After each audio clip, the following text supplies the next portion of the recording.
नमस्कार दोस्तों, welcome to सरकारी स्टडी बेस्ड एजुकेशन। चलिए आज की इस खास वीडियो में हम बात करने वाले हैं पीजीडीसीए और डीसीए फर्स्ट सेमेस्टर के प्रैक्टिकल और वाइवा के इंपॉर्टेंट क्वेश्चन के बारे में, और साथ ही मैं आपको बताऊंगा उसे सॉल्व करने की स्ट्रैटेजी, ताकि आप प्रैक्टिकल में ज़्यादा से ज़्यादा मार्क्स ले पाए। तो वीडियो को अंत तक जरूर देखें और ऐसे ही वीडियो के लिए चैनल को सब्सक्राइब करें और अपने दोस्तों के साथ शेयर करें। तो चलिए शुरू करते हैं। हम बात कर रहे हैं post graduate diploma in computer application यानी पीजीडीसीए और डीसीए। इसके अंतर्गत आप देखोगे तो पीजीडीसीए के 4 सब्जेक्ट होते हैं और डीसीए के 3 सब्जेक्ट, तो डीसीए इसी के अंतर्गत कवर हो जाएगा। हालांकि मैं उसके लिए अलग से क्वेश्चन लेकर आऊँगा, पर आप इतना पढ़ लेंगे तो डीसीए भी इसमें कंप्लीट हो जाएगा। तो पीजीडीसीए के लिए यहाँ पे हम बात करेंगे सबसे पहले। तो देखिए आपको मिलता है फर्स्ट सेमेस्टर में टोटल 6 सब्जेक्ट, और 6 में से आपको लेना पड़ता है कितने, 4, यानी कि 4 सब्जेक्ट आपको सेलेक्ट करना है। जिसमें से आप देखोगे तो आपको पहले नंबर का जो सब्जेक्ट है fundamentals of computer and information technology, दूसरा है पीसी पैकेज जिसमें वर्ड एक्सेल पावर पॉइंट है। ये दोनों ही चीज़ तो आपको कंपलसरी, यानी कि पहले में आपका प्रैक्टिकल नहीं रहता, सिर्फ थ्योरी और इंटरनल रहता है, तो ये कंप्लीट हो गया आपका 100 नंबर का। बाकी पीसी पैकेज आपका कंपलसरी रहता है, जिसमें आपका 50 नंबर का क्या रहता है, थ्योरी, और आपका प्रैक्टिकल भी रहता है 30 नंबर का। उसके बाद आपका इंटरनल भी रहता है, यानी कि आपको 3 चीज़ यहाँ देखने को मिलेगी। तो हम यहाँ बात करेंगे प्रैक्टिकल की, जिसमें से 30 नंबर का मैक्सिमम है और आपका 12 नंबर मिनिमम लेना पड़ता है। साथ ही यहाँ देखिए आपको इलेक्टिव, यानी कि इन दोनों में से आपको क्या सेलेक्ट करना है, एक सेलेक्ट करना है। जैसे आप देखोगे MySQL और MS एक्सेस, तो डेटाबेस यूजिंग MS एक्सेस की बात करेंगे, यहाँ पे ज़्यादातर इसी को लिया जाता है। तो यहाँ पे भी आपको सेम पैटर्न 50, 30 और 20 इस प्रकार आपका 100 मार्क्स का मिलेगा।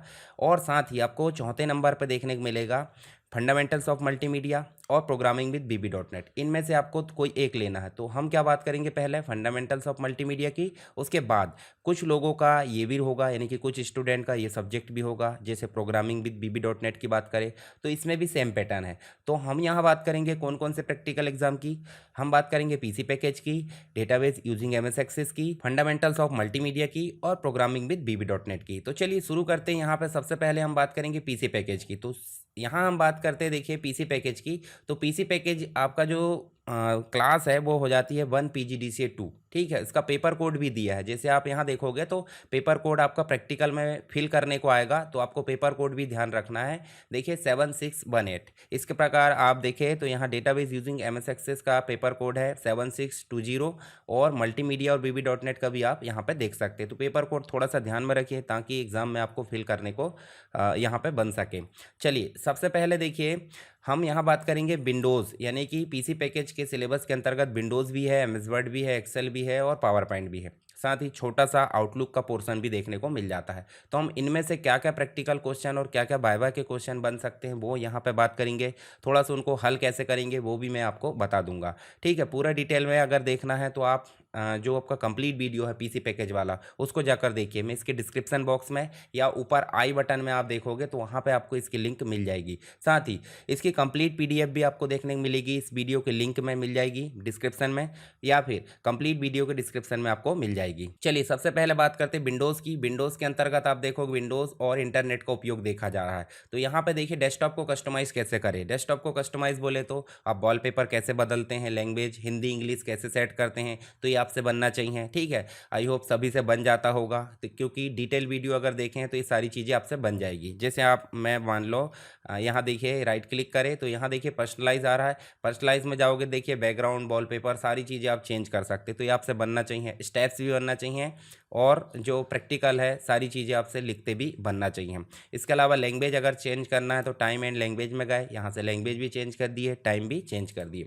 नेक्स्ट अगर देखेंगे यहाँ पे तो एक नया फोल्डर बनाना है, उसमें फाइल्स को कॉपी करना है और नाम बदल कर डिलीट भी करना है। तो नया फोल्डर कैसे बनाते हैं, राइट क्लिक करते हैं, न्यू फोल्डर में जाते हैं, ऐसे न्यू फोल्डर, इसका नाम हम बदल देंगे, H रख दिए, ठीक है। इसमें कोई फाइल कॉपी करना है तो इस फाइल को राइट क्लिक करें, कॉपी करें, इसको डबल क्लिक करें, इसमें लाकर पेस्ट करें, और यहाँ इसके बाद इसको जो है, चलिए इसके बाद नाम बदलने बोला तो राइट क्लिक करें, तो आपके पास ऐसा ऑप्शन आएगा इस प्रकार से। तो देखिए यहाँ रीनेम भी आ रहा है, डिलीट भी आ रहा है, कट कॉपी पेस्ट सारे ऑप्शन आ रहा है।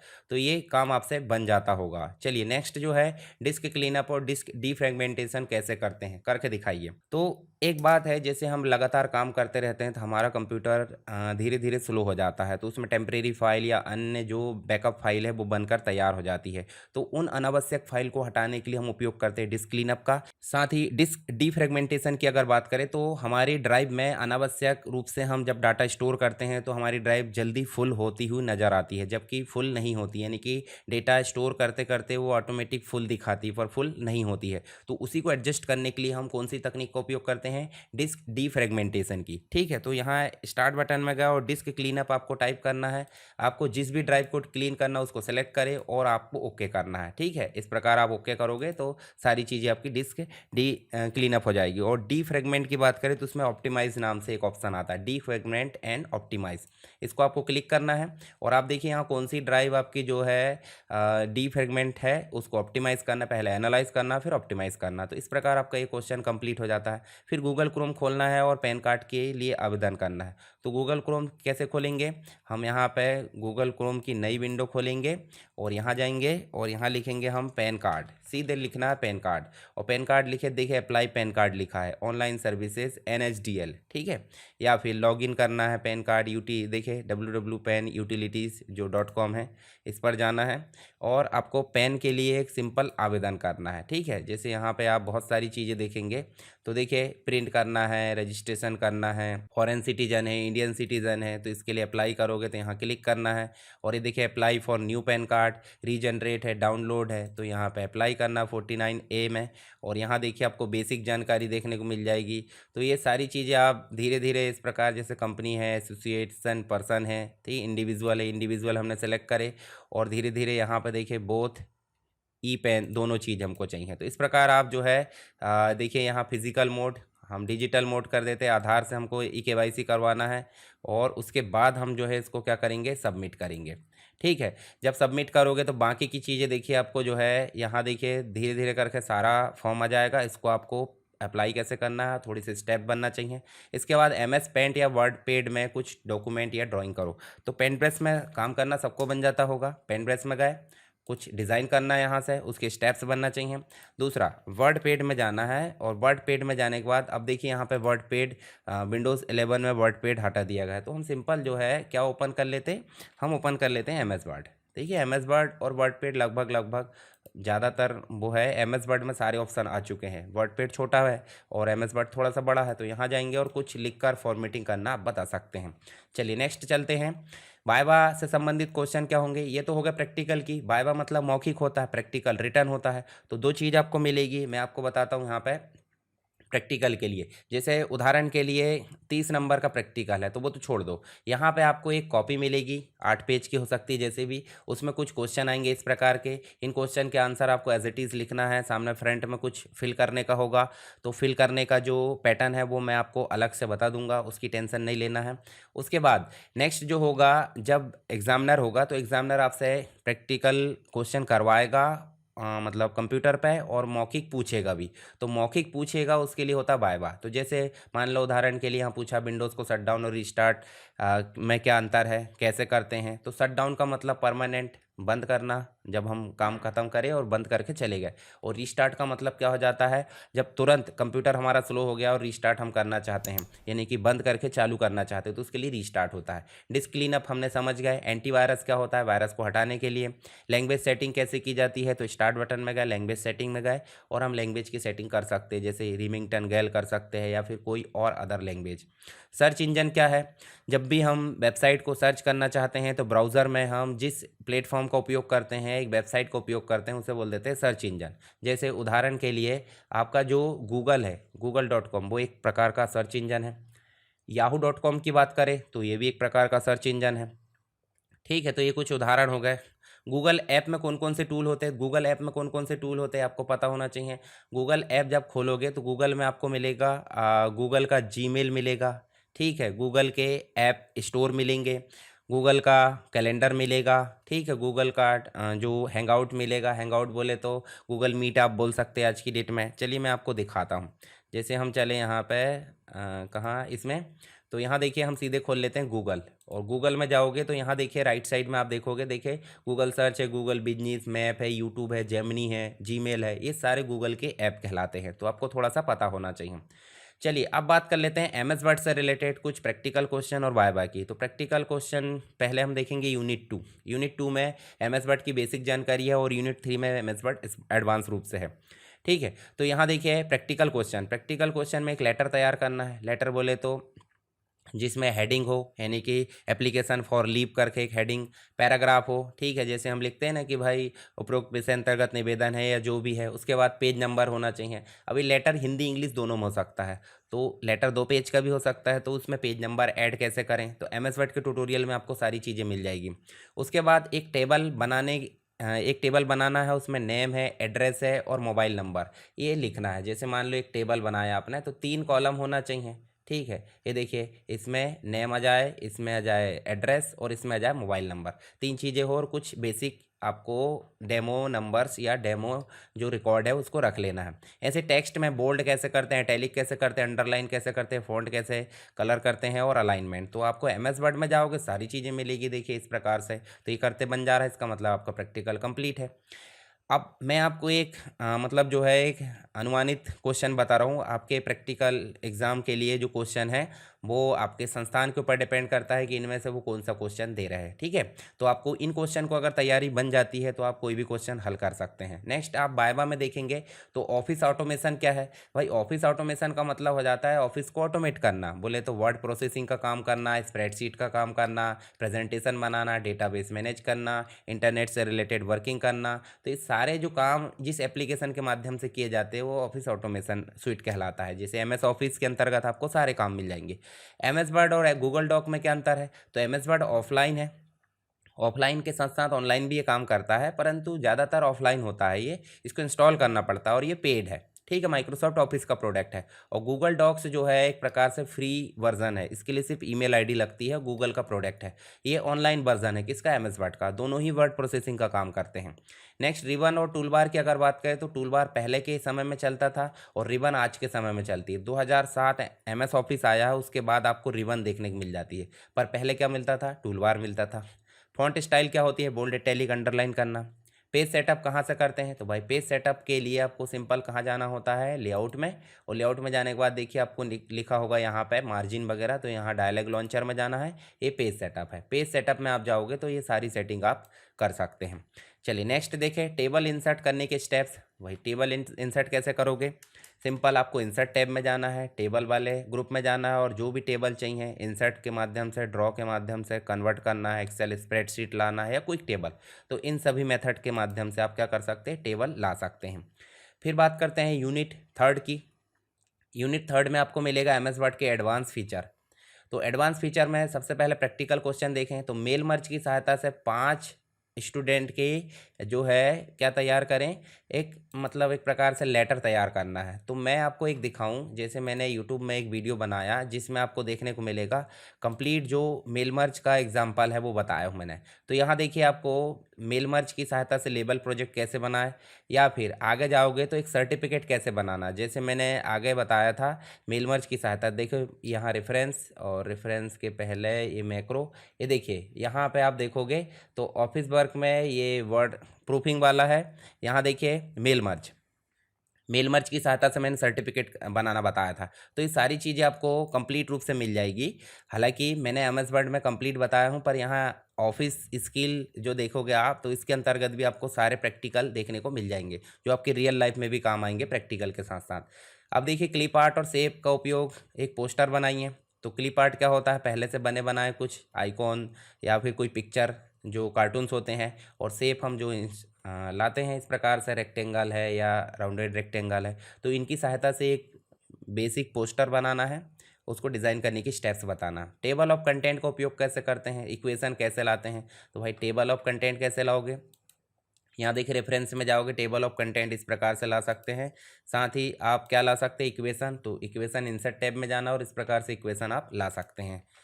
नेक्स्ट आप देखोगे यहाँ पे तो आपको फाइंड एंड रिप्लेस का उपयोग करना है और उस पूरे शब्द को डॉक्यूमेंट में बदलना है। तो फाइंड एंड रिप्लेस का उपयोग कैसे करना है, होम टैब में जाना है और यहाँ देखिए फाइंड, एडवांस फाइंड में जाना है। तो देखिए फाइंड भी कर सकते हैं, रिप्लेस भी कर सकते हैं और गो टू भी। तो इसका उपयोग करते आपसे बन जाना चाहिए ताकि आप प्रैक्टिकल में इसको लिख पाए। इसके लिए वाइवा क्वेश्चन क्या रहेंगे, मेल मर्ज क्या है, मेल मर्ज जब काम हम एक से अधिक लोगों के लिए करना चाहते हैं, चाहे लेटर हो, चाहे सर्टिफिकेट हो, चाहे इनविटेशन कार्ड हो, कुछ भी हो, तो उसको करने के लिए हम ज़रूरत पड़ती है क्या, मेल मर्ज की। इसका उपयोग कैसे करते हैं मेल मर्ज वाली वीडियो में मिल जाएगा। स्मार्ट आर्ट क्लिप आर्ट में क्या अंतर है, तो स्मार्ट आर्ट जो भी हम जानकारी देते हैं उसको सिस्टमेटिक जमाने का काम कौन करता है, स्मार्ट आर्ट करता है।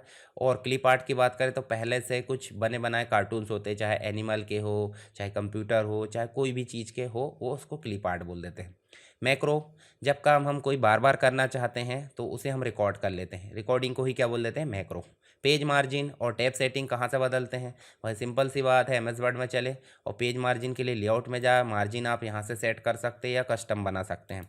और टैब की सेटिंग आप पैराग्राफ में जाए और पैराग्राफ में जाने के बाद टैब, और ये देखिए टैब एंड इंडेंट सेटिंग देखने को मिल जा रही है, यहाँ से आप चेंज कर सकते हैं। अलग अलग अलाइनमेंट भी दी है, सेंटर राइट लेफ्ट है, ठीक है। इसके अलावा लीडर भी दिया है, तो यहाँ इस प्रकार आप बदल सकते हैं। नेक्स्ट आप देखोगे फोर्थ यूनिट में मिलेगा पीसी पैकेज की एमएस एक्सेल के बेसिक्स, जिसमें प्रैक्टिकल भी है और वाइवा भी है। प्रैक्टिकल में आप देखोगे एक मार्कशीट तैयार करना है। अब मार्कशीट बनाना मैंने कंप्लीट बताया हूँ एक्सेल की कंप्लीट वीडियो में। तो मार्कशीट बनाना है, मार्कशीट बनाने के बाद उसमें फॉर्मूला लगाना है, जैसे अंकों का टोटल आना चाहिए, एवरेज भी आना चाहिए और परसेंटेज भी। सिंपल मार्कशीट बनाने की बात की जा रही है। किसी डेटा पर चार्ट बनाना है, जैसे बार चार्ट हो या कॉलम चार्ट बनाना, मतलब डाटा बना है, डाटा को आप चार्ट में कैसे बदलें। तो आप एक्सेल ओपन करके देखिए, जैसे मैं एक्सेल ओपन करके आपको दिखाता हूँ। एक उदाहरण के लिए एक मार्कशीट बनी मान लो, ठीक है। और मार्कशीट तो हमने बना ली, एक डाटा बना, डाटा में हम चार्ट बनाएंगे, इंसर्ट में जाएंगे और यहाँ रिकमेंडेड चार्ट, या फिर रिकमेंडेड चार्ट ना करके यहाँ देखिए आपको देखने को मिलेगा, देखिए इंसर्ट कॉलम बार चार्ट, यहाँ से कॉलम बार चार्ट को इंसर्ट कर देंगे। तो इस प्रकार आपका ये चार्ट है जो बन जाएगा। इसके बाद रो और कॉलम को इंसर्ट कैसे करें, तो एक्सेल में रो कैसे इंसर्ट करोगे, यहाँ राइट क्लिक करोगे तो इंसर्ट, और यहाँ राइट क्लिक करोगे तो इंसर्ट कॉलम। इस प्रकार आप इंसर्ट कर सकते हैं। ऐसे सीट भी इंसर्ट कर सकते हैं, राइट क्लिक करें सीट को इंसर्ट, और सेल इंसर्ट करना तो राइट क्लिक करें यहाँ से इंसर्ट। तो चारों चीज़ें आपको इंसर्ट करते बनना चाहिए। ऐसे ही डिलीट का ऑप्शन भी आ जाता है। किसी भी सेल को मर्ज कैसे करें, उसमें शेडिंग कैसे करें और बॉर्डर कैसे दें। मान लो हमारे पास में ये 3-4 सेल है, इनको मर्ज कैसे करना, होम में जाना है, ये मर्ज करना है। उसके बाद मर्ज करने के बाद इसमें शेडिंग कैसे करना ये दे दिए, और बॉर्डर कैसे देना है, इस प्रकार से यहाँ से हमने बॉर्डर भी दे दिए। तो तीनों चीज़ हमारी हो गई। ऐसे ही आपको फॉर्मेटिंग बन जाना चाहिए। एक्सेल के कंप्लीट वीडियो पढ़ लोगे तो आपको सारे प्रैक्टिकल बन जाएंगे। मेरा उद्देश्य यह है कि आपको प्रैक्टिकल क्वेश्चन से रूबरू कराना है, यानी कि प्रैक्टिकल क्वेश्चन किस प्रकार बनेंगे और वाइवा में एग्जामिनर आपसे क्या क्या पूछ सकता है। उसके बाद देखिए वाइवा के क्वेश्चन जो है, वर्कबुक और वर्कशीट में अंतर बताना है। तो वर्कबुक जो होती है एक डॉक्यूमेंट होता है, वर्कशीट जो होती है उसके अंदर एक पेज होता है, ठीक है। जैसे वर्कबुक मतलब एक्सेल की वर्कबुक जिसमें आपको बहुत सारी सीट मिल जाएगी, ठीक है। इनको नॉर्मल बुक और सीट भी बोला जाता है। जैसे एमएस वर्ड में डॉक्यूमेंट और पेज होते हैं, वैसे ही एमएस एक्सेल में वर्कबुक और वर्कशीट होती है। फिर सेल रेफरेंसिंग क्या होती है, तो जब हम कोई सेल में कोई फॉर्मूला लगाते हैं और उसको कॉपी करते हैं तो किस प्रकार कॉपी करें कि वो कॉपी होकर बदले या फिर कॉपी होकर फिक्स रहे। तो यहाँ पे जो सेल रेफरेंसिंग है दो प्रकार की होती है, एक तो हो जाती है एब्सोल्यूट और एक हो जाती है रिलेटिव, ठीक है। तो एब्सोल्यूट का मतलब हो जाता है फिक्स्ड, और रिलेटिव का मतलब जो बदलते रहती है। ये देखिए रिलेटिव का मतलब क्या हो जाता है, जैसे उदाहरण के लिए हम देखें तो ये जो है आपकी रेफरेंस दूसरी सेल में पेस्ट करते हैं तो अपने आप ही नई सेल में एडजस्ट हो जाती है। और एब्सोल्यूट का मतलब हो जाता है फिक्स्ड, फिक्स्ड मतलब जैसे कि तैसे, यानी कि डॉलर का साइन लगा देंगे हम तो क्या हो जाएगी वो एब्सोल्यूट बन जाएगी। कभी कभी मिक्स्ड भी होता है, यानी कि एक को लॉक कर दिए ए को और वन को लॉक नहीं करे, तो दूसरे में जाएंगे तो देखिए ए तो रहेगा पर 2 हो जाएगा, फिर ए तो रहेगा पर 3 हो जाएगा। इसका मतलब है सेल रेफरेंसिंग कितनी होती है, 3 प्रकार की। एक हो जाती है एब्सोल्यूट यानी कि फिक्स्ड, ठीक है। एक हो जाती रिलेटिव यानी कि चेंज होते रहे, और तीसरी हो जाती मिक्स्ड यानी कि चेंज भी होगी और फिक्स भी रहेगी, ठीक। सॉर्टिंग क्या है, डेटा को अरेंज करने के लिए हम सॉर्टिंग का उपयोग करते हैं, चाहे वो असेंडिंग हो चाहे डिसेंडिंग हो। उसके बाद आप देखोगे तो आपको फ्रीज पेन, यानी कि कोई डेटा बड़ा हो जाता है जब हम स्क्रॉल करते हैं तो वो डाटा फिक्स रहे, उसके लिए फ्रीज पेन करते हैं। और ऑटो फॉर्मेट मतलब प्री डिफाइंड बनी बनाई फॉर्मेटिंग से हम कोई भी डेटा को फॉर्मेट कर सकते हैं। एक्सेल में प्रिंटिंग के लिए कौन कौन से विकल्प है, तो भाई एक्सेल ओपन करो पहले तो, उसके बाद फाइल में जाओ और फाइल में जाने के बाद प्रिंट में जाओ। अब यहाँ जो विकल्प आ रहे हैं इनको आपको समझाना है, ठीक है। इसके बाद आप देखोगे तो फिफ्थ यूनिट देखने को मिल जाएगी आपको पावर पॉइंट और आउटलुक की। 5th यूनिट में आप देखोगे प्रैक्टिकल की, तो पावर पॉइंट में 4 स्लाइड लेना है। 4 स्लाइड बोले तो पावर पॉइंट ओपन करना है, सीधे आप पावर पॉइंट ओपन करो और पावर पॉइंट ओपन करने के बाद आपको ब्लैंक प्रेजेंटेशन लेना है। यहाँ पे आपको राइट क्लिक करके 1 2 3 और ये हो गई 4, राइट क्लिक कर करके हमने न्यू स्लाइड ले लिए। ठीक है, बोला क्या गया है, इंट्रो के लिए एक बनाओ, एक ऑब्जेक्टिव होना चाहिए, एक कंटेंट होना चाहिए और दूसरा कंक्लूजन। तो पहले में तो आप दे दोगे मतलब हेडिंग, दूसरे में दे दोगे इंट्रोडक्शन, तीसरे में दे दोगे ऑब्जेक्टिव और चौथे में दे दोगे क्या कंटेंट यहाँ पे, और पाँचवें में दे दोगे कंक्लूजन यानी कि निष्कर्ष। ठीक है, तो उस प्रकार आप अपना कंटेंट लिख लो। कोई भी कंपनी का हो सकता है, कोई संस्था का, कोई ऑर्गेनाइजेशन, कोई कॉलेज स्कूल, किसी का भी हो सकता है। तो 4 स्लाइड आपको बना कर बताना प्रैक्टिकल में। स्लाइड पर एनिमेशन और ट्रांजिशन कैसे लगाएं, तो भाई सिंपल सी बात है, ट्रांजिशन यहाँ से लगाते हैं, पूरी की पूरी स्लाइड में लगता है। जैसे उदाहरण के लिए हम यहाँ जाएं और यहाँ हम कोई भी एक है जो है, ये देखिए टैली का जो वीडियो है, टैली का वीडियो आगे आने वाला है, आप टेंशन नहीं लीजिए। ठीक है, मैं कंप्लीट पहले इस एग्ज़ाम की तैयारी करा दूँ, फिर टैली हम पढ़ेंगे विस्तार से। तो यहाँ हम जो है ट्रांजिशंस कैसे लगाते हैं, इस प्रकार से देखिए मॉर्फिंग, ठीक है, इस प्रकार से ये लगा सकते हैं हम। और एनिमेशन जो है पर्टिकुलर ऑब्जेक्ट में लगता है, दोनों में सिर्फ इतना अंतर है। इसके अलावा स्लाइड मास्टर, जब हम कंसिस्टेंट रूप से कोई लेआउट को कॉपी करना चाहते हैं हर एक स्लाइड में, तो हम स्लाइड मास्टर का उपयोग करते हैं। कहाँ से करते हैं, तो आप जाओगे व्यू में और व्यू में जाने के बाद देखिए स्लाइड मास्टर दिया हुआ है। तो आप जो भी करना चाहते हैं स्लाइड मास्टर में कर लो, उसके बाद आपका जो सारी चीज़ है वो अपने आप क्या हो जाएगी, सारे पेजेस में या सारी स्लाइड में क्या हो जाएगी, अपडेट हो जाएगी। उसके बाद पूछा गया है आउटलुक एक्सप्रेस में ईमेल आईडी कॉन्फ़िगर कैसे करते हैं, तो आपको सीधे ओपन कर लेना है आउटलुक। ठीक है, ये देखिए आउटलुक मेरे पास में ओपन हो चुका है। क्लासिक होता है और एक हमारे पास में इनबिल्ट होता है। तो आपको ईमेल आईडी शुरू में पूछेगा, ईमेल आईडी डालो और आप जो है इसमें ऐड कर सकते हैं। ठीक है, ये माइक्रोसॉफ्ट की ईमेल आईडी आप देख सकते हैं यहाँ पे। उसके बाद हम इसमें जो है फ़ोल्डर मैनेजमेंट करना है। तो देखिए यहाँ फ़ोल्डर बहुत सारे दिए हुए हैं, तो आप इनमें जाओगे तो यहाँ पे आप देखेंगे, तो यहाँ पे आप जो है इसमें जाओगे, देखिए यहाँ पे बहुत सारे हाइड करना, फेवरेट करना, सारे ऑप्शन दिख रहे हैं। यहाँ जाओगे तो आपको देखिए एम्प्टी फ़ोल्डर बनाना है। ठीक है, फ़ोल्डर न्यू सब फ़ोल्डर बनाना है इनबॉक्स के अंदर, कलर चेंज करना है, उसको ऊपर नीचे करना है। तो ये सारे ऑप्शन आपको यहाँ पे दिए हुए हैं, जिसमें आपको पूछा जाएगा ना, देखिए फ़ोल्डर मैनेज कैसे करते हैं। जैसे जीमेल में मैनेज करते हैं वैसे आउटलुक में आप मैनेज कर सकते हैं। पावर पॉइंट और वर्ड में क्या अंतर है, पावर पॉइंट एक प्रेजेंटेशन सॉफ्टवेयर है, ये आपको पता है, पर वर्ड एक वर्ड प्रोसेसिंग सॉफ्टवेयर है। तो दोनों में अंतर बताना है। एनिमेशन और ट्रांजिशन, एनिमेशन जो होता है पर्टिकुलर ऑब्जेक्ट में दिया जाता है। ठीक है, ऑब्जेक्ट का सेलेक्ट होना बहुत ज़रूरी है। और ट्रांजिशन जो दिया जाता है स्लाइड में दिया जाता है। ठीक है, कंप्लीट, तो कंप्लीट स्लाइड में ये दिया जाता है। हर एक हम जो है हर एक स्लाइड में अलग अलग भी दे सकते हैं और सेम भी दे सकते हैं। स्लाइड मास्टर का क्या उपयोग है, कंसिस्टेंट लेआउट के लिए इसका उपयोग किया जाता है। आउटलुक में फोल्डर कैसे मैनेज करते हैं वो भी हमने देख लिए। प्रेजेंटेशन में नोट्स और हैंगआउट क्या होते हैं, नोट्स मतलब पर्टिकुलर स्लाइड की डिटेल आपको बॉटम पे देना है, और हैंडआउट का मतलब जो हो जाता है आपका छोटे छोटे पॉम्पलेट के रूप में प्रिंट करना, उसके लिए हम हैंडआउट्स का उपयोग करते हैं। तो ये तो होगा पावर पॉइंट और आउटलुक के क्वेश्चन इंपॉर्टेंट बाय बार प्रैक्टिकल के।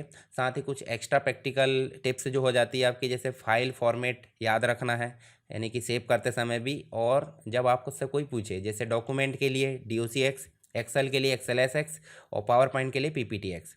सभी मीनू और टूल्स की लोकेशन याद रखना है। जैसे उदाहरण के लिए आप CPCT के एग्ज़ाम भी दोगे तो आपको ध्यान रखना होगा कि जैसे हम MS वर्ड में जाते हैं, चलिए MS वर्ड में चले, तो देखिए होम टैब में कौन कौन से ऑप्शन हैं, इंसर्ट में, डिज़ाइन में, लेआउट में कौन कौन से ऑप्शन किसके अंतर्गत है, ये सारी चीज़ आपसे पता होना चाहिए, ताकि आने वाले एग्ज़ाम में भी आप कन्फ्यूज़न में ना पड़े।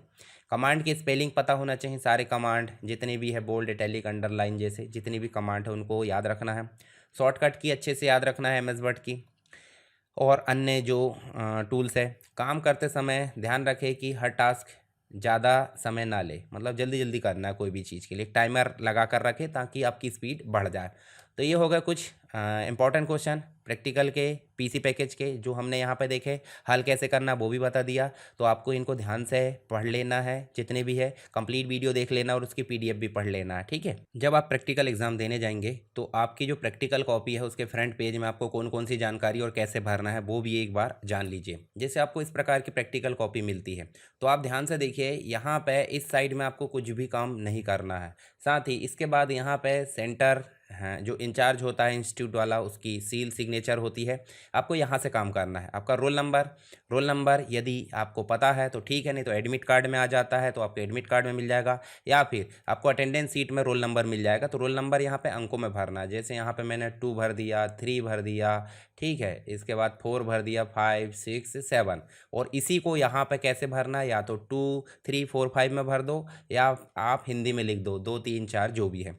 इसके बाद एनरोलमेंट नंबर होता है, तो एनरोलमेंट नंबर भी आपको जो है बताया जाएगा। जैसे इस प्रकार से रहता है आपका कंप्लीट एनरोलमेंट नंबर, तो आपको 1 बाय 1 हर एक बॉक्स में भरना है।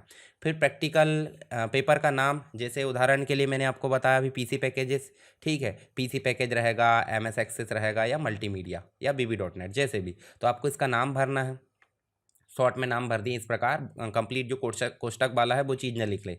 उसके बाद देखिए क्लास, तो क्लास में आपको लिखना है पीजीडीसीए फर्स्ट सेमेस्टर या DCA first semester. Paper code की अगर बात करें, पेपर कोड मैंने बताया था जो 7618 जो पेपर कोड था, 20 या 21 जो भी है, तो आपको इस प्रकार भरना है। शिफ्ट में आपको बता दिया जाएगा, जैसे मान लो मॉर्निंग रहेगा, डे में भी आपको पता रहेगा किस दिन पेपर हो रहा है, और डेट में भी। बस इतनी ही चीज़ें आपको भरना है। नहीं, रोल नंबर भरना है, शब्दों में भरना है, एनरोलमेंट नंबर भरना है, नेम ऑफ पेपर भरना है, क्लास एग्जामिनेशन, पेपर कोड और शिफ्ट, इतनी चीज़ें ही आपको भरना है। इसके अलावा आपको कॉपी में कुछ भी नहीं भरना। जब आप इस पेज को पलटाओगे, तो इस पेज को पलटाने के बाद जो सेकंड नंबर का पेज, मान लो फर्स्ट नंबर का ही होगा, इसको पलटाने के बाद दूसरे नंबर का, तो दूसरे नंबर के पेज में आपको नहीं लिखना है। कहाँ से लिखना चालू करना, आपको तीसरे नंबर के पेज से आपको लिखना चालू करना है, ठीक है। क्योंकि इसके पीछे आप लिखोगे तो ये जो फ्रंट पेज की जानकारी, ये दिक्कत हो जाती है। कभी कभी जेल पेन से आप लिख देंगे तो इससे आपको दिक्कत हो सकती है। तो आपको कहाँ से लिखना प्रारंभ करना है, तीसरे नंबर के पेज से, यानी कि इस पेज और इसके पीछे वाले पेज में नहीं लिखना है। कहाँ से लिखना है, तीसरे नंबर पे। चलिए अब बात करते हैं सेकंड नंबर के पेपर के प्रैक्टिकल के इंपॉर्टेंट क्वेश्चन और वाइवा के इंपॉर्टेंट क्वेश्चन की। तो यहाँ पे हम बात करेंगे किसकी, database management system. Database management system के अंतर्गत क्या जाता है, बी नंबर का आपको देखने को मिलेगा, B option, database using MS Access, ठीक है। ये हो जाती है क्लास क्या, पीजीडीसी 1, पीजीडीसी 3 नंबर की। तो यहाँ आप देखिए डेटाबेस का परिचय, जिसमें आपको पहली यूनिट मिलेगी प्रैक्टिकल और वाइवा के क्वेश्चन, दूसरी यूनिट में आपको मिलेगा वर्किंग विथ टेबल, तीसरी यूनिट में आपको मिलेगा क्यूरी, और चौथी यूनिट में आपको मिलेगा रिपोर्ट मतलब फॉर्म, और पांचवी यूनिट में रिपोर्ट मिलेगी। तो इस प्रकार टोटल मिलाकर आपको 5 यूनिट मिलेगी, ठीक। तो पहले में आप देखोगे तो एक नया डेटाबेस फाइल बनाना है। प्रैक्टिकल एग्जाम में प्रैक्टिकली क्वेश्चन मिलेंगे, तो आपको स्टार्ट बटन में जाना है, एक्सेस लिखना है, और यहाँ से देखिए न्यू में जाना है, ब्लैंक डेटाबेस में जाना है, यहाँ पे उसका नाम देंगे और क्रिएट पर क्लिक करेंगे। इस प्रकार आपका डाटाबेस बन जाएगा। एक टेबल डिज़ाइन करना है जिसमें स्टूडेंट का नाम, roll number, mobile number, email ID हो। तो टेबल कैसे बनाते हैं, क्रिएट में जाना है, स्टूडेंट टेबल डिज़ाइन में जाना है, यहाँ पे आपको कंप्लीट नाम लिखना है, डेटा टाइप सेलेक्ट करना है, और उसके बाद उनकी फील्ड्स प्रॉपर्टी में सेटिंग करना है, और उसके बाद सेव करना है। सेव कैसे करोगे, राइट क्लिक करके सेव। आप सीधे जो है एमएस एक्सेस के कंप्लीट वीडियो देख लेंगे तो आपको सारे प्रैक्टिकल बन जाएंगे। तो यहाँ देखिए आपको चैनल पर जाना है, और यहाँ देखिए प्लेलिस्ट में जाओगे, प्लेलिस्ट में जाओगे तो आपको मिलेगा, देखिए यहाँ पे पीजीडीसीए और डीसीए फर्स्ट सेमेस्टर की कंप्लीट प्लेलिस्ट। इसमें आप जाओगे तो आपको देखने को मिलेगा, देखिए कंप्लीट आप देखोगे यहाँ पे, तो यहाँ देखिए आपको जो है ये प्लेलिस्ट में ध्यान से देखिए, प्लेलिस्ट में आपको कंप्लीट सब्जेक्ट देखने को मिलेंगे। How to solve main exam, उसके बाद देखिए कंप्लीट फंडामेंटल्स ऑफ कंप्यूटर, तो उसकी 5वीं unit, DOS Linux, PC package का कंप्लीट वीडियो मिलेगा, एमएस एक्सेस का कंप्लीट वीडियो, मल्टीमीडिया का कंप्लीट वीडियो, और बीबी.नेट का। आपके जो भी सब्जेक्ट है आप यहाँ से पढ़ सकते हैं। इसकी लिंक मैं डिस्क्रिप्शन बॉक्स में दे दूंगा, और आप चाहे तो टेलीग्राम में ज्वाइन होंगे तो टेलीग्राम में मैं शेयर कर दूंगा। टेलीग्राम में आप ज्वाइन होंगे, देखिए यहाँ पे SSW एजुकेशन PDF, तो यहाँ पे देखिए आपको देखने मिलेगा ये जो चैनल है ये टेलीग्राम पर, इसमें सारे जो लिंक है मैं शेयर कर देता हूँ। आप चाहे सर्च कर सकते हैं, और यहाँ नोट्स भी है, नोट्स की सारी लिंक यहाँ पे मिल जाएगी। तो इन नोट्स को क्लिक करके आप जो है यहाँ पे ले सकते हैं। चलिए नेक्स्ट हम चलते हैं कहाँ पे, नेक्स्ट क्वेश्चन में। टेबल डिज़ाइन हो गया, फिर स्टूडेंट आईडी को प्राइमरी की बनाइए। मान लो हमने यहाँ पे स्टूडेंट आईडी लिखे, ठीक है। तो स्टूडेंट आईडी को प्राइमरी की कैसे बनाना, राइट क्लिक करना और प्राइमरी की बना सकते हैं। तो कुछ स्टेप्स शुरू से बताना है आपको। उसके बाद एमएस एक्सेस में नेविगेशन पेन और ऑब्जेक्ट टाइप को पहचानिए। ये नेविगेशन पेन कहलाता है, जहाँ पे टेबल भी दिख रहा है। फिर हम क्रिएट में जाएंगे और हम जाएंगे क्यूरी में, और क्यूरी बना लेंगे। इसको हम सेव कर लेते हैं, मान लीजिए यहाँ पे हमने सेव कर लिए। इस टेबल को भी हम सेव कर लेते हैं, ठीक है। ये हमने सेव कर लिए, यहाँ स्टूडेंट आईडी को प्राइमरी की बना दी और इसको भी सेव कर लिए। तो यहाँ देखिए टेबल कितने आ गए, 2, क्यूरी आ गई 1, और उसके बाद क्रिएट में जाएंगे तो यहाँ पे फॉर्म में जाएंगे। जैसे हम फॉर्म में क्या बना लेते हैं, डायरेक्ट कोई भी टेबल लेते हैं और टेबल को ऐसे फॉर्म में बना देते हैं। ठीक है, इस प्रकार से ये देखिए ये हमारा जो है फॉर्म बन चुका। इसको भी सेव करें तो देखिए यहाँ फॉर्म आ गया। ऐसे ही हम क्या बना लेते हैं, रिपोर्ट बना लेते हैं। जैसे कोई भी टेबल सेलेक्ट करें, रिपोर्ट बनाए। ठीक है, चलिए यहाँ से हम जो है ब्लैंक रिपोर्ट बना लेते और इस रिपोर्ट को सेव कर लेते। तो यहाँ देखिए ये ऑब्जेक्ट टाइप क्या है, मान लो ये टेबल है, ये हो गया आपका क्वेरी, ये हो गया फॉर्म और ये हो गया रिपोर्ट। तो ये 4 प्रकार के ऑब्जेक्ट होते हैं। एक मैक्रो भी होता है पर हमको पढ़ना 4 ही। तो एमएस एक्सेस में नेविगेशन पेन, जिसमें ऑब्जेक्ट के टाइप भी हमने देख लिए। नेक्स्ट आप देखोगे हाँ डेटाबेस क्या होता है। तो भाई इन्फॉर्मेशन को व्यवस्थित रूप से रखने की प्रोसेस को हम क्या बोल देते हैं, डेटाबेस। रिलेशनल डेटाबेस मतलब सभी टेबल आपस में कनेक्ट हो, उसे बोल देते हैं रिलेशनल डेटाबेस। प्राइमरी की मतलब एक टेबल में यूनिक आईडी, और वही टेबल की जो आईडी है दूसरे टेबल में अगर रख दी जाती है तो उसे हम फॉरेन की बोल देते हैं। नॉर्मलाइजेशन, कॉम्प्लेक्स डेटा को क्या करना, एक प्रकार से ईजी बनाना, सरल करना, उसे नॉर्मलाइजेशन कहलाते हैं। मतलब उसे नॉर्मलाइजेशन कहते हैं। फर्स्ट से लेकर 5th तक ये ऑप्शन देखने को मिल जाता है, हालांकि हम 3rd तक यूज़ करते हैं। एमएस एक्सेस में कितने प्रकार के ऑब्जेक्ट होते हैं, तो एमएस एक्सेस में 4 प्रकार के ऑब्जेक्ट। एक होता है टेबल, एक होता है क्यूरी, एक होता है फॉर्म और एक होता है रिपोर्ट।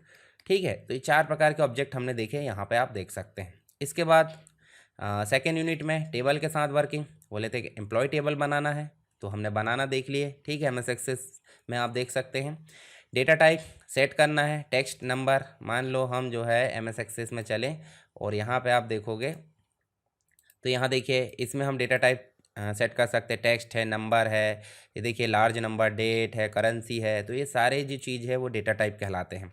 ऐसे ही फील्ड प्रॉपर्टीज़ होती है।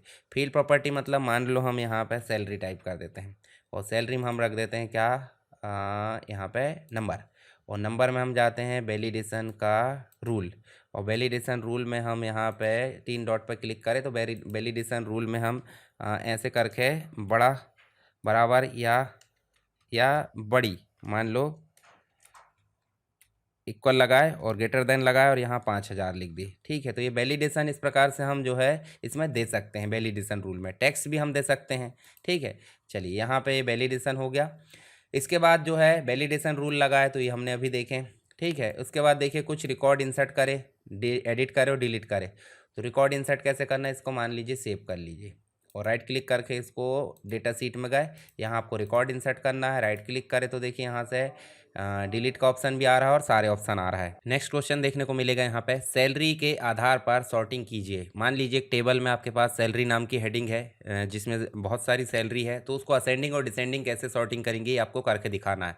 इसके बाद वाइवा क्वेश्चन है, फील्ड प्रॉपर्टी क्या होती है। जब भी हम कोई डाटा टाइप सेलेक्ट करते हैं तो डाटा टाइप की विभिन्न प्रॉपर्टीज़ होती है, उन्हीं को फील्ड प्रॉपर्टीज़ बोला जाता है। कैसे आप देखोगे एमएस एक्सेस में, तो एमएस एक्सेस में चलने के बाद हम देखते हैं यहाँ पे डिज़ाइन व्यू में, तो ये नंबर के बाद नीचे आप देखोगे जनरल टैब में, तो ये आपको फील्ड प्रॉपर्टीज़ नज़र आएगी। हेडिंग भी आप देख सकते हैं।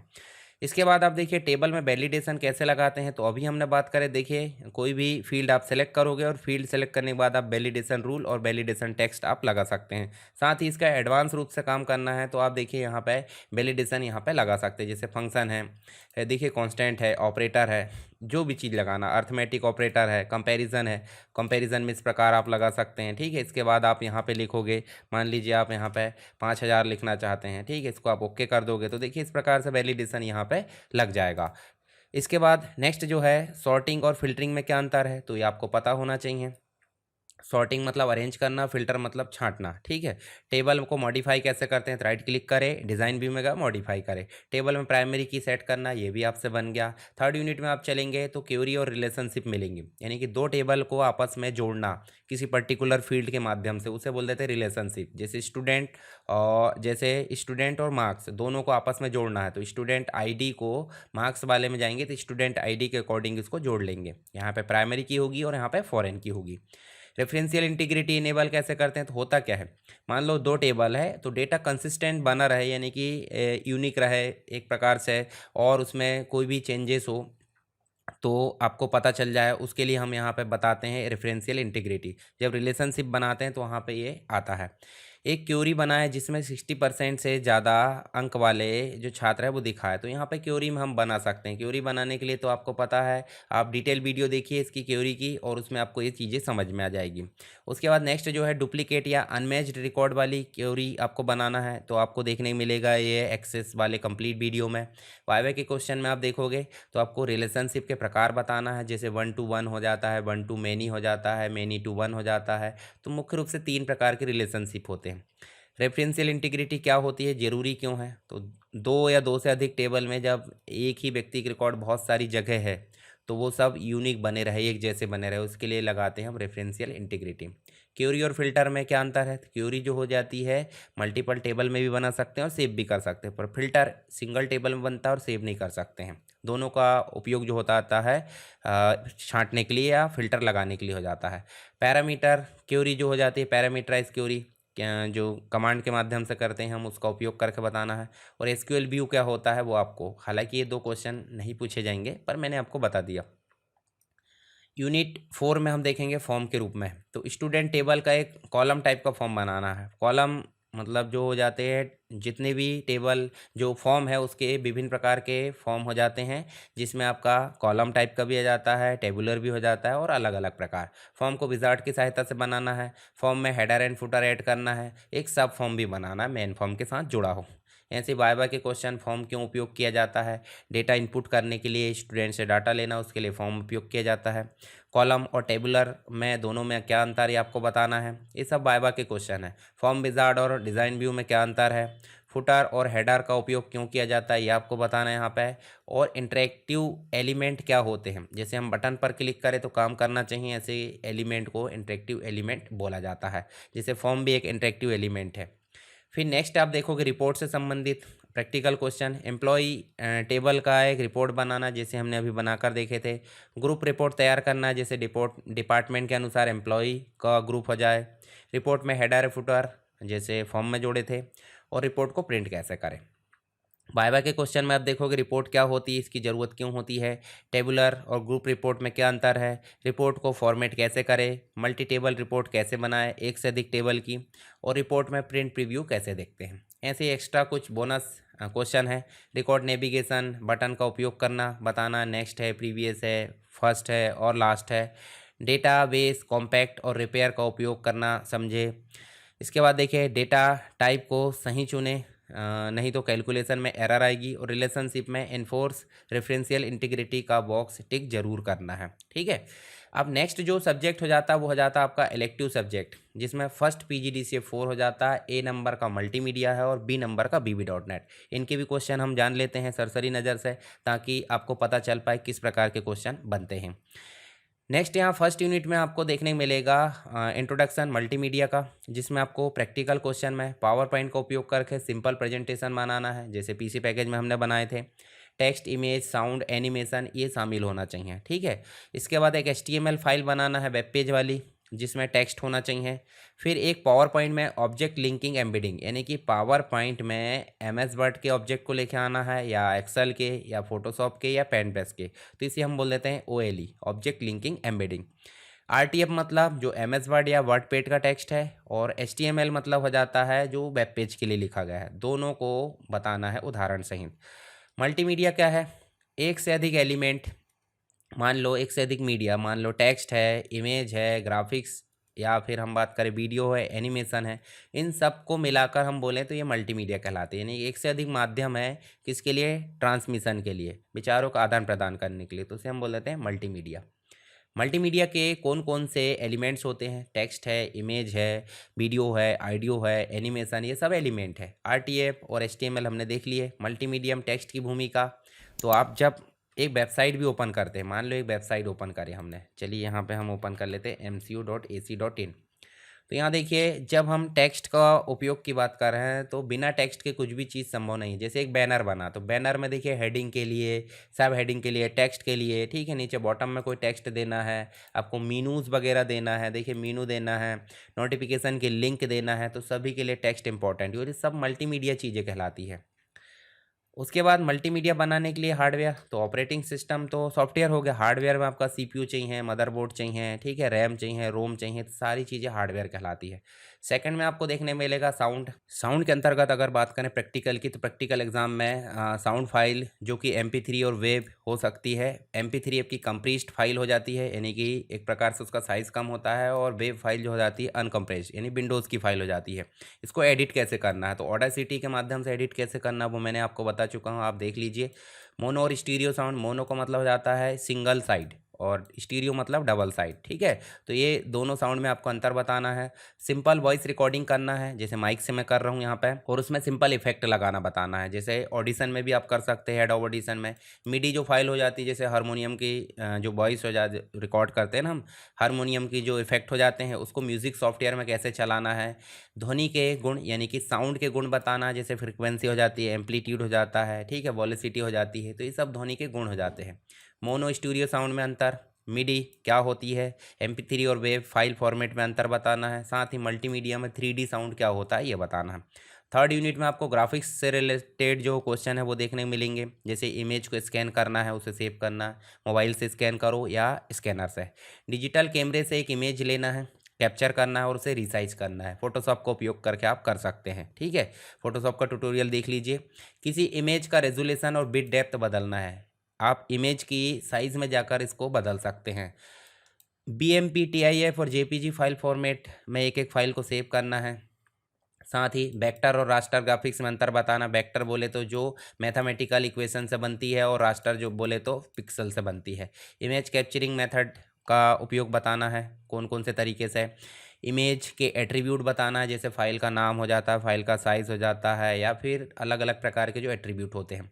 फिर उसके बाद आपको BMP और TIF में अंतर। BMP आपकी कंप्रेस्ड फाइल है और TIF आपकी अनकम्प्रेस्ड फाइल है। बिट डेप्थ बताना है, जैसे 8 बिट चलती है, आप 16 बिट कर सकते हैं जो भी, पर हमारा कंप्यूटर नॉर्मली 8 बिट यहाँ पे सपोर्ट करता है।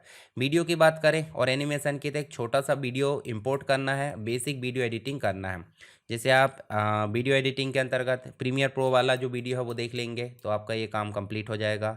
ऐसे MPG AVI फाइल फॉर्मेट, अलग अलग वीडियो फाइल फॉर्मेट होती है, इसके बारे में बताना। 2D एनिमेशन का उपयोग करना है, और एक वीडियो क्लिप में ट्रांजिशन ऐड करना है। तो ये तो बात हो गई वीडियो से रिलेटेड, एनिमेशन से रिलेटेड क्वेश्चन की। वाइवा क्वेश्चन में आप देखोगे तो एनालॉग और डिजिटल वीडियो में अंतर पूछेगा। PAL और NTSC एक स्टैंडर्ड होते हैं, ज़्यादातर PAL चलता है हमारे इधर, तो ये एक स्टैंडर्ड होता है वीडियो फाइल फॉर्मेट का, ठीक है। एनिमेशन कितने प्रकार के हो जाते हैं, वीडियो एडिटिंग सॉफ्टवेयर के कुछ उदाहरण देना, जैसे वीडियो एडिटिंग में प्रीमियर प्रो है, या फिर ऑडास एक प्रकार से आप देखोगे तो आपको फिल्मोरा देखने को मिलेगा, कैमटेसिया है, ठीक है, डाविंसी रिजॉल्व है, ये सब वीडियो एडिटिंग सॉफ्टवेयर है।